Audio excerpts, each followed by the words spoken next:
The smell of death filled Amina's bedroom, and it was coming from her own body.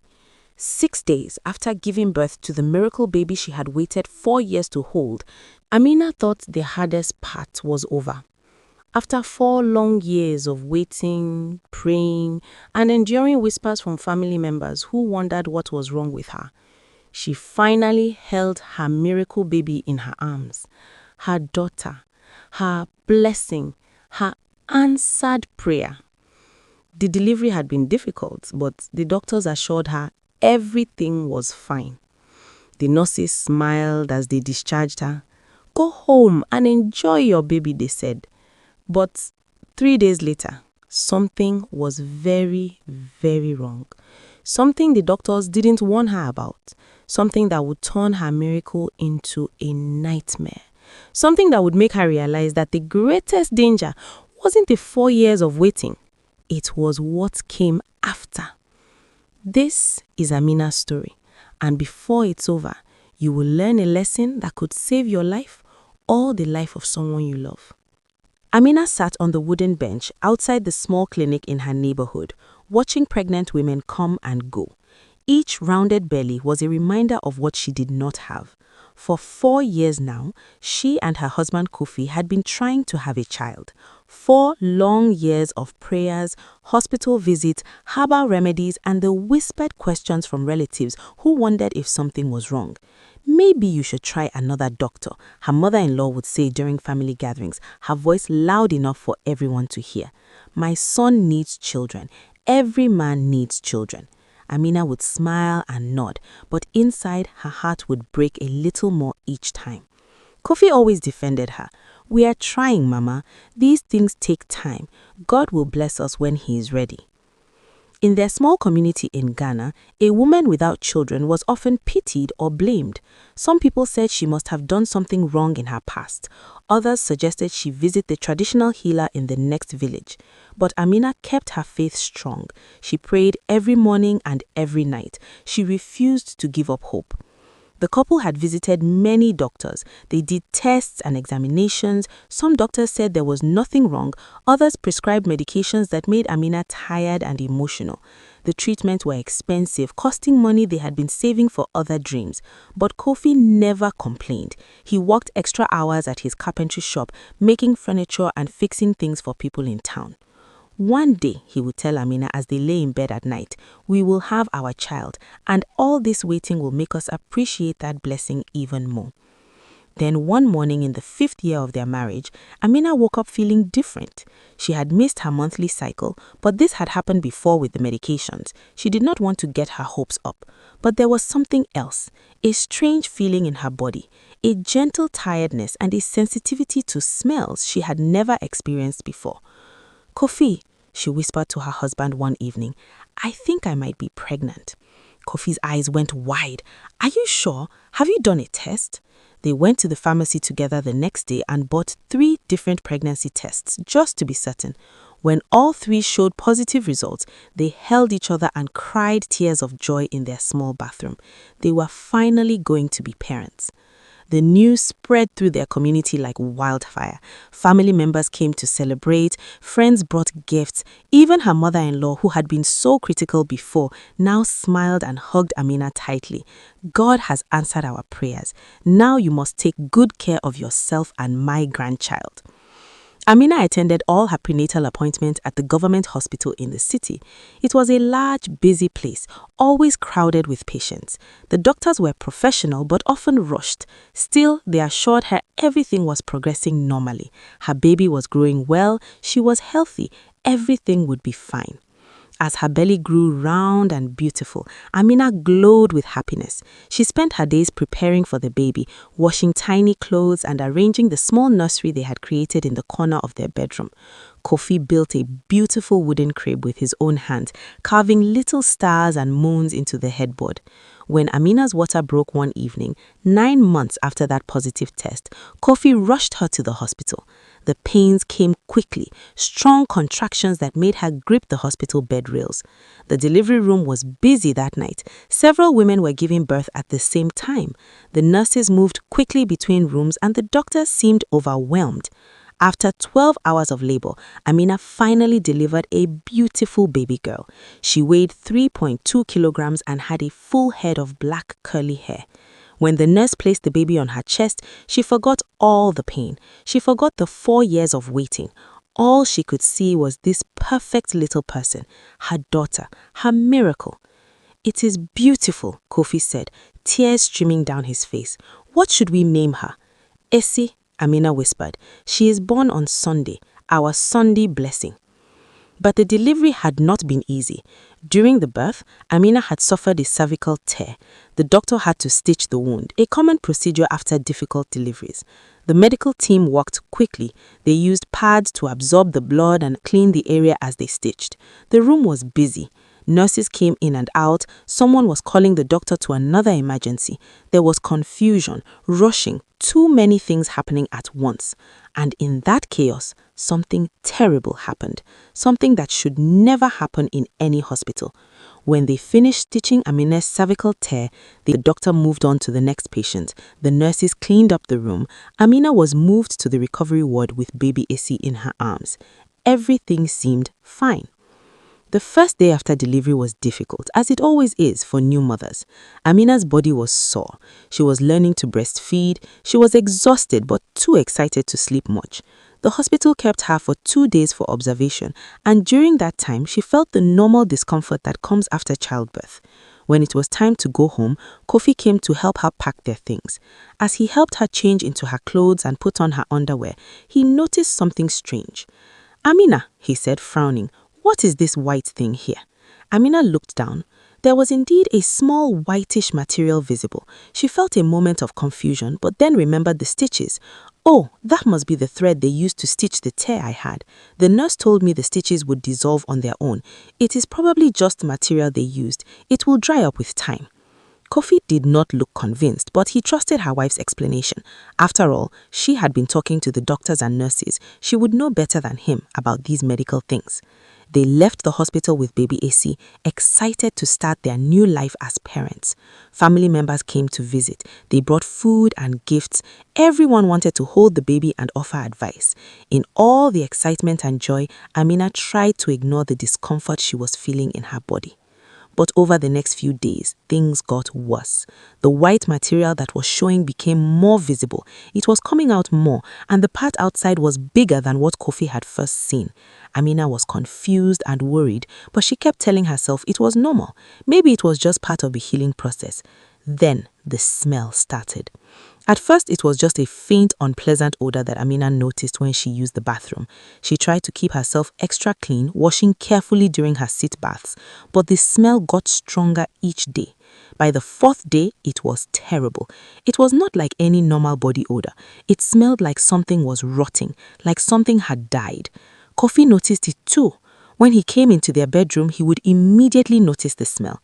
He tried to hide his reaction because he didn't want to make Amina feel bad, but it was so strong and offensive that he had to tie a cloth around his nose when he helped her with her sit baths.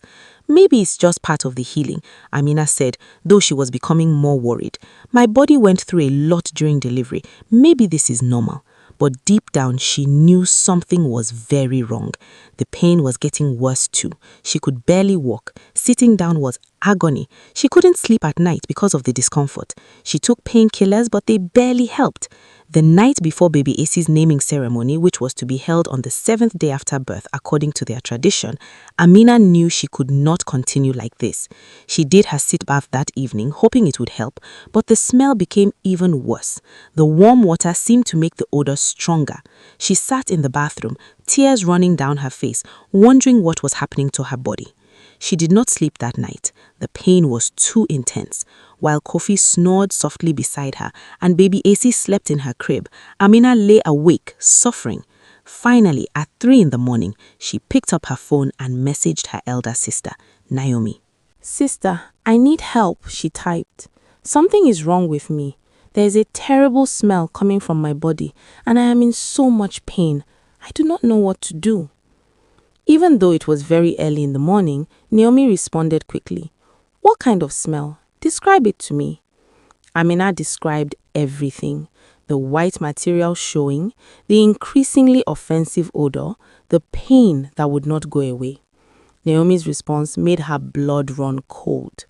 Amina, are you sure those people did not forget something inside your body?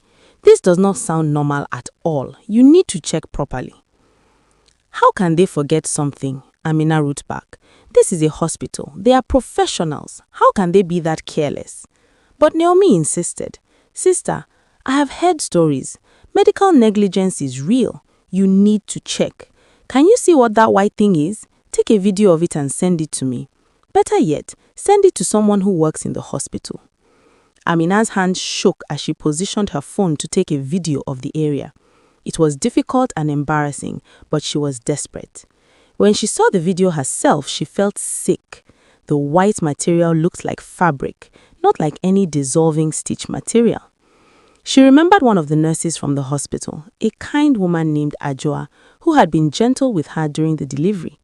They had exchanged phone numbers because Ajoa had offered to answer any questions Amina might have about caring for her newborn. With trembling fingers, Amina sent the video to Ajoa. The response came within minutes. Oh my God, Amina, you need to remove that right now. Amina's heart began to race. Remove what? What is it? It is a surgical pad, Ajoa wrote. The pad we use to clean blood during procedures. Someone forgot to remove it from your body. You must take it out immediately before it causes serious infection or worse. You can try to remove it yourself or come to the hospital right away. Amina felt like she could not breathe. A pad inside her body for 6 whole days? No wonder she had been in such pain. No wonder the smell was so terrible. The pad had been inside her, absorbing blood and fluids, rotting in her body for almost a week. She looked at the time. It was 4 in the morning. If she went to the hospital now, she would face long queues, questions, possibly more procedures, more pain. The thought of strange hands probing her body again, especially the hands of the people who had forgotten the pad in the first place, made her feel sick. She made a decision. She would try to remove it herself. She went to the bathroom and locked the door.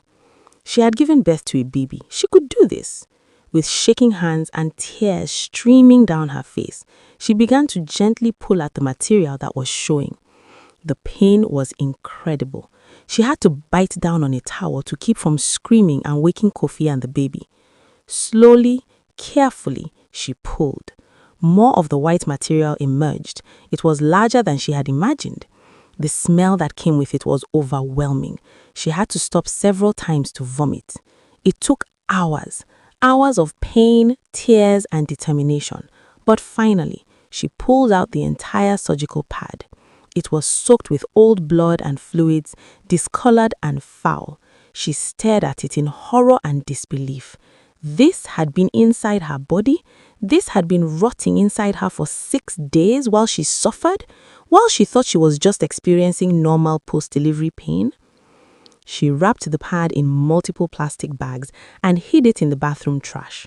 Then she cleaned herself thoroughly, changing the water in her sit bath 3 times. The relief was immediate.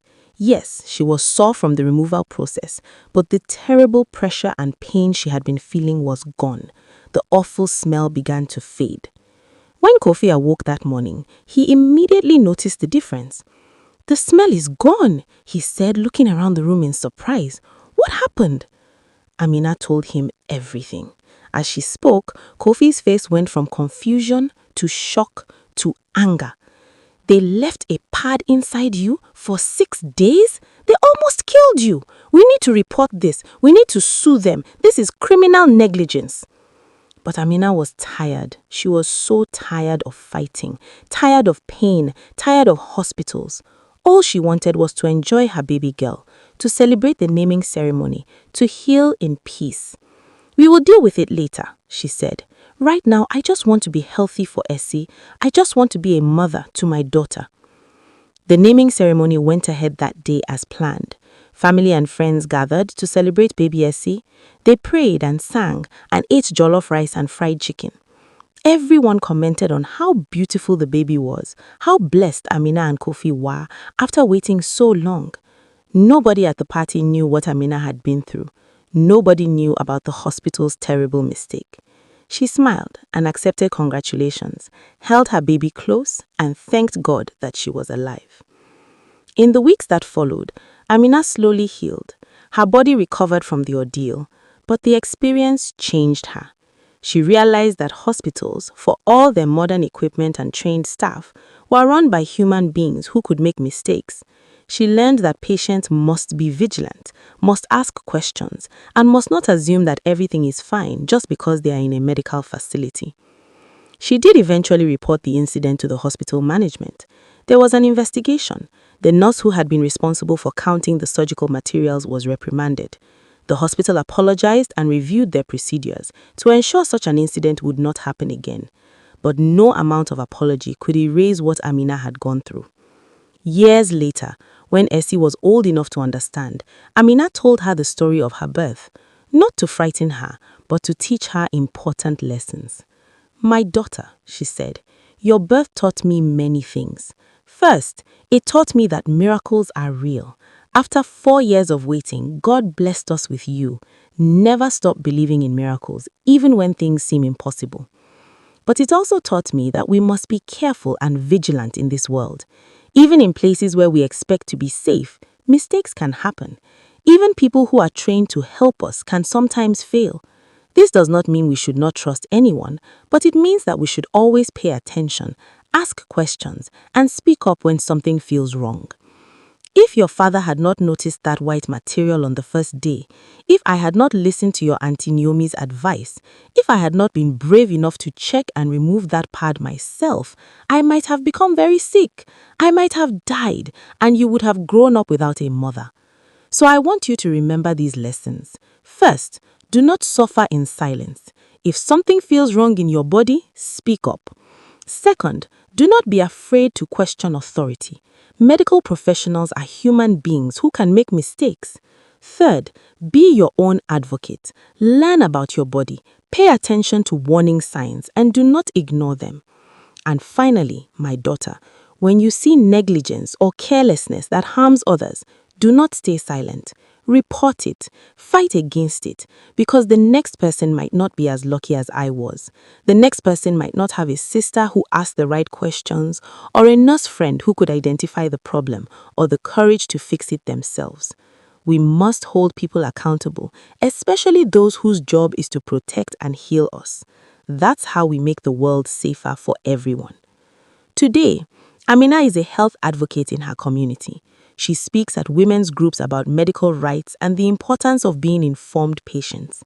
She has helped many women understand their bodies and their rights when dealing with healthcare providers. Kofi still runs his carpentry shop, but he also volunteers at the local hospital, serving on a patient safety committee that reviews procedures and works to prevent medical errors. And Essie? Now she's a bright young student who wants to become a doctor one day, not just to heal people, but to make sure hospitals are safer places where mistakes like the one that hurt my mother never happen again. The forgotten pad incident became a turning point not just for one family, but for their entire community. It sparked conversations about medical negligence, patient rights, and the need for better hospital protocols. It reminded everyone that healthcare is not just about doctors and medicines, but about care, attention, and treating every patient with the dignity and diligence they deserve. And most importantly, it taught them all that speaking up, asking questions, and refusing to accept suffering in silence can save lives. The end. Moral: vigilance and speaking up can save your life. Do not suffer in silence, question authority when necessary, and always be your own health advocate. Medical professionals are human and can make mistakes, so patients must be informed and alert to protect themselves.